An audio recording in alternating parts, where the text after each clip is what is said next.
कभी किसी छोटे शहर के बाजार से गुजरते हुए हाथ से बनी कोई खूबसूरत चीज देखकर ये ख्याल आया है कि ये कमाल की कलाकारी आज की तेज रफ्तार मशीन वाली दुनिया में जिंदा कैसे है।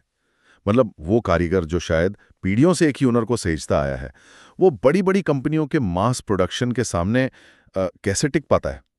आज हम इसी सवाल की तह तक जाएंगे। हमारे पास भारत सरकार के एमएसएमई मंत्रालय का एक दस्तावेज है जो इसी पहेली को सुलझाने की एक कोशिश के बारे में बताता है। इसका नाम है स्फूर्ति, SFURTI।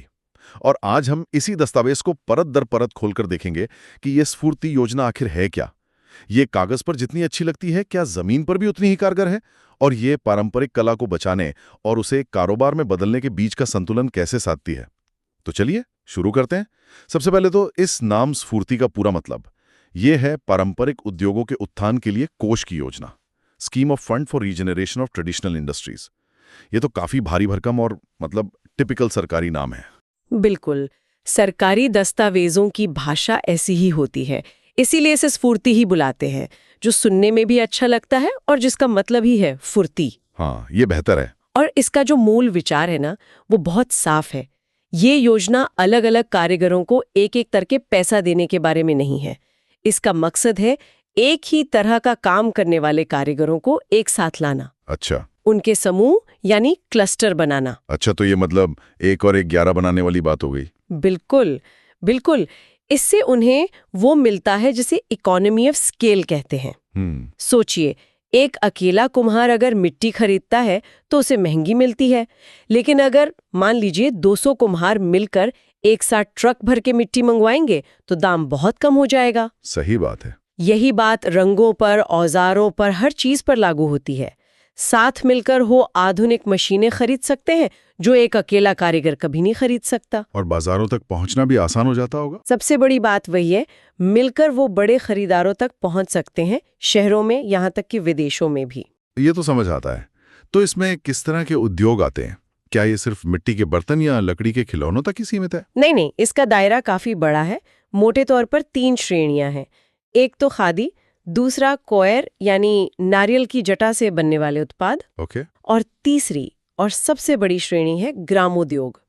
और इस ग्रामोद्योग में तो समझिए पूरा भारत समाया हुआ है। अच्छा, जैसे? मधुमक्खी पालन से लेके चमड़े की जूतियां बनाने तक, हर्बल साबुन से लेकर हाथ से बने कागज तक, बांस का फर्नीचर, मेटल क्राफ्ट, मतलब लिस्ट बहुत लंबी है। दस्तावेज में एक जगह एक बहुत दिलचस्प लाइन लिखी है।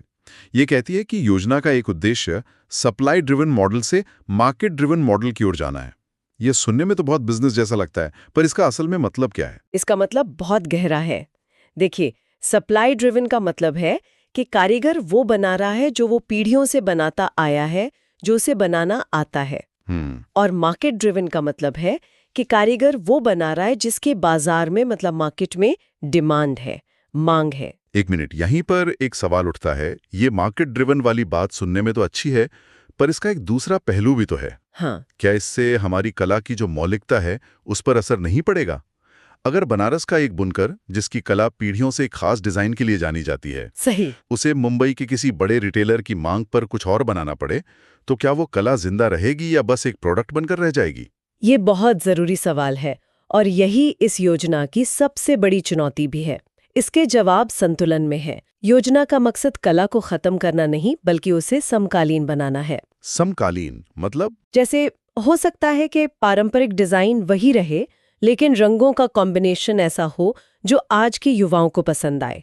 साड़ी का पैटर्न वही हो, लेकिन उसे कुशन कवर या लैम्पशेड पर इस्तेमाल किया जाए। अच्छा, अडेप्ट करना। बिल्कुल। ये कारीगरों को नई डिजाइन, नई पैकेजिंग और बाजार को समझने की ट्रेनिंग देने पर भी जोर देती है। और मुझे ये देखकर हैरानी हुई कि ये दस्तावेज में सिर्फ डिजाइन और पैकेजिंग की ही बात नहीं है। इसमें ई-कॉमर्स, आत्मनिर्भर भारत, इंडस्ट्री 4.0 हाँ। और यहाँ तक कि ब्लॉकचेन जैसी आधुनिक तकनीकों को अपनाने पर भी जोर दिया गया है। हाँ, और ये सिर्फ कहने के लिए नहीं है। रुके, ब्लॉकचेन? ये तो वो क्रिप्टो करेंसी वाली टेक्नोलॉजी है। एक पारंपरिक कारीगर जो शायद किसी सुदूर गांव में बैठा है, उसके लिए इसका क्या काम हो सकता है? ये सुनने में अजीब लगता है, पर इसका इस्तेमाल बहुत क्रांतिकारी हो सकता है। सोचिए, कांचीपुरम की हर हाथ से बनी साड़ी पर एक डिजिटल QR कोड हो। जब कोई ग्राहक उसे स्कैन करे तो उसे पता चले कि इस साड़ी को किस कारीगर ने बनाया है, उसे बनाने में कितने दिन लगे, कौन सा रेशम इस्तेमाल हुआ है, और सबसे जरूरी, ये असली है या नकली। अरे वाह! ये ब्लॉकचेन से संभव है। इससे नकल रुकेगी, ग्राहक का भरोसा बढ़ेगा और कारीगर को उसकी कला की सही पहचान और शायद बेहतर दाम भी मिलेगा। ये तो वाकई मतलब भविष्य की बात है। तो ये सब तो हो गया कि योजना क्या करना चाहती है, पर सवाल ये है कि ये सब जमीन पर होता कैसे है। यहाँ सॉफ्ट और हार्ड इंटरवेंशन यानी हस्तक्षेप की बात की गई है, ये क्या है? इसे एक उदाहरण से समझते हैं। मान लीजिए उत्तर प्रदेश में खुर्जा के कोई 150 कुम्हारों का एक क्लस्टर है जो पारंपरिक नीली पॉटरी बनाते हैं। ठीक है। हार्ड इंटरवेंशन का मतलब है उन्हें वो भौतिक चीजें देना जिनकी उन्हें जरूरत है, यानी हार्डवेयर। जैसे उन सब के लिए एक कॉमन फैसिलिटी सेंटर या CFC बनाना। कॉमन फैसिलिटी सेंटर के चाक हों और सबसे जरूरी एक बड़ा आधुनिक भट्टा हो जिसमें तापमान को नियंत्रित किया जा सके। ये वो महंगी मशीनें हैं जो एक अकेला कारीगर नहीं खरीद सकता। समझ गया। तो हार्ड इंटरवेंशन मतलब मशीनें, औजार और काम करने की बेहतर जगह। तो फिर सॉफ्ट इंटरवेंशन क्या हुआ? सॉफ्ट इंटरवेंशन उस हार्डवेयर को चलाने वाला सॉफ्टवेयर है। अच्छा। यानी उन कुम्हारों को ट्रेनिंग देना कि उस नए भट्टे को इस्तेमाल कैसे करना है। उन्हें ये सिखाना कि कैसे वो लेड फ्री रंग इस्तेमाल करें ताकि उनके कपलेट विदेशों में भी बिक सके। ओके। उन्हें नए डिजाइन सिखाना, उनके बनाए सामान की अच्छी तस्वीरें खींचकर ऑनलाइन कैटलॉग बनाना, उनकी एक ब्रांड पहचान बनाना और उन्हें दिल्ली के ट्रेड फेयर में स्टॉल लगाने में मदद करना, ये सब सॉफ्ट इंटरवेंशन का हिस्सा है। मतलब एक के बिना दूसरा अधूरा है। बिल्कुल अधूरा है। नहीं, बल्कि मशीनें, ट्रेनिंग और मार्केटिंग यानी एक पूरा पैकेज है। लेकिन सवाल ये है कि ये सब कारीगरों तक पहुंचाएगा कौन? मतलब इस पूरी मशीनरी को चलाने वाले खिलाड़ी कौन हैं जो दिल्ली में बैठे मंत्रालय से लेकर उस खुर्जा के कुम्हार तक इस चेन को जोड़ते हैं? हाँ, इसकी एक पूरी संरचना है और इसे भी कहानी की तरह समझना आसान होगा। बताइए। हमारी कहानी के वो खुर्जा वाले कुम्हार मदद चाहते हैं। वो शायद किसी स्थानीय NGO के पास जाते हैं जो बरसों से उनके साथ काम कर रहा है। वो NGO बन जाती है उनकी इम्प्लीमेंटिंग एजेंसी, IA। यानी जमीन पर काम करने वाली टीम। बिल्कुल, IA। अब उस NGO को शायद ये ना पता हो कि आधुनिक भट्टा कौन सा खरीदें या मार्केटिंग कैसे करें, तो वो मदद लेते हैं विशेषज्ञों की, जैसे कोई national institute of design, NID या कोई और तकनीकी संस्थान। ये बन जाती है टेक्निकल एजेंसी, TA, जो पूरे प्रोजेक्ट का आर्किटेक्ट होती है।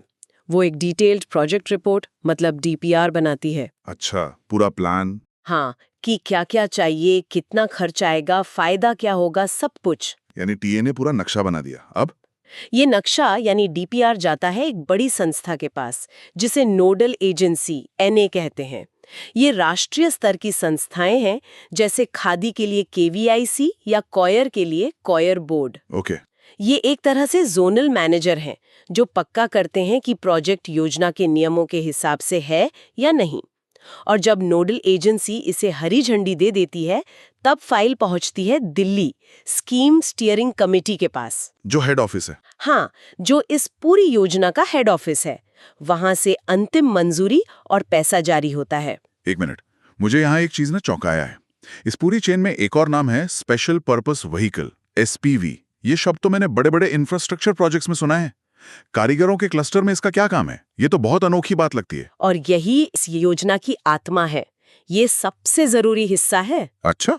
SPV एक कानूनी कंपनी या सहकारी समिति होती है जिसे हर क्लस्टर के लिए बनाया जाता है।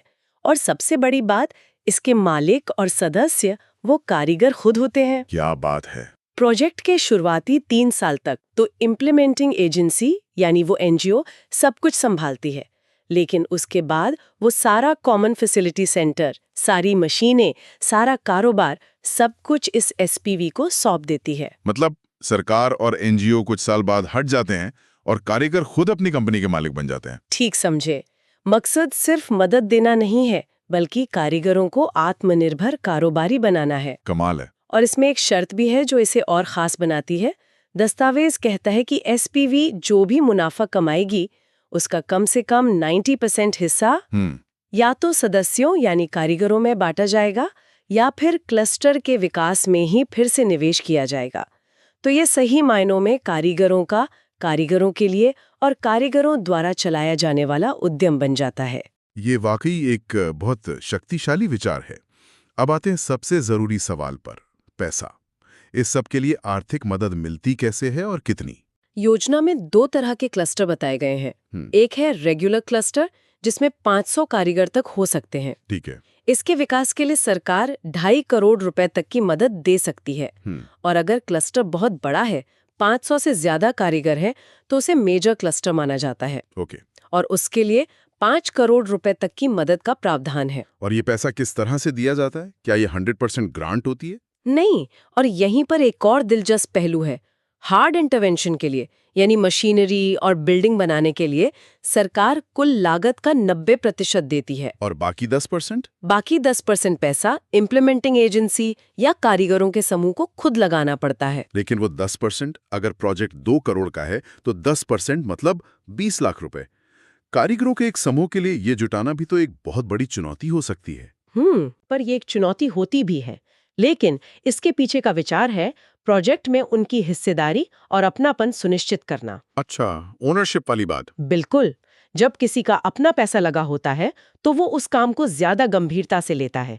हालांकि इस चुनौती को समझते हुए उत्तर पूर्वी राज्यों, जम्मू कश्मीर और पहाड़ी इलाकों के लिए ये हिस्सा घटाकर सिर्फ 5% कर दिया गया है। और सॉफ्ट इंटरवेंशंस का क्या? ट्रेनिंग और मार्केटिंग वाला हिस्सा? उसका 100% खर्च सरकार उठाती है, क्योंकि कौशल विकास को एक निवेश के तौर पर देखा जाता है। हाँ, एक बात और साफ है कि योजना से जमीन खरीदने के लिए पैसा नहीं मिलता। जमीन का इंतजाम राज्य सरकार या इम्प्लीमेंटिंग एजेंसी को खुद करना होता है। तो अगर हम इस पूरी चर्चा को समेटें तो स्फूर्ति योजना सिर्फ पुरानी कलाओं को म्यूजियम की चीज बनने से बटाने की कोशिश नहीं है। नहीं, बिल्कुल नहीं। ये पारंपरिक कारीगरों को बिखरे हुए असंगठित कलाकारों से एक संगठित, बाजार की समझ रखने वाले और टेक्नोलॉजी का इस्तेमाल करने वाले आत्मनिर्भर उद्यमियों में बदलने का एक बहुत ही सोचा समझा खाका है। बिल्कुल, ये सहायता से सशक्तिकरण की ओर ले जाने वाला एक मॉडल है। ये सिर्फ मछली देना नहीं, बल्कि मछली पकड़ना और फिर उसे बाजार में बेचना सिखाने जैसा है। बेशक इसकी सफलता इस बात पर निर्भर करती है कि जमीन पर काम करने वाली एजेंसियां कितनी काबिल हैं, और सबसे बढ़कर वो कारीगरों की एसपीवी एक असली बिजनेस की तरह चल पाती है या नहीं। ये योजना कारीगरों को मालिक बनाने की बात करती है, उन्हें बाजार से जोड़ती है।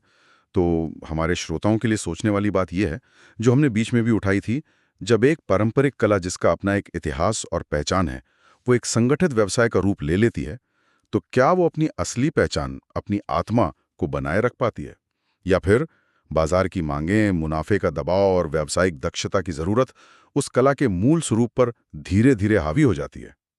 इसका जवाब शायद आसान नहीं है।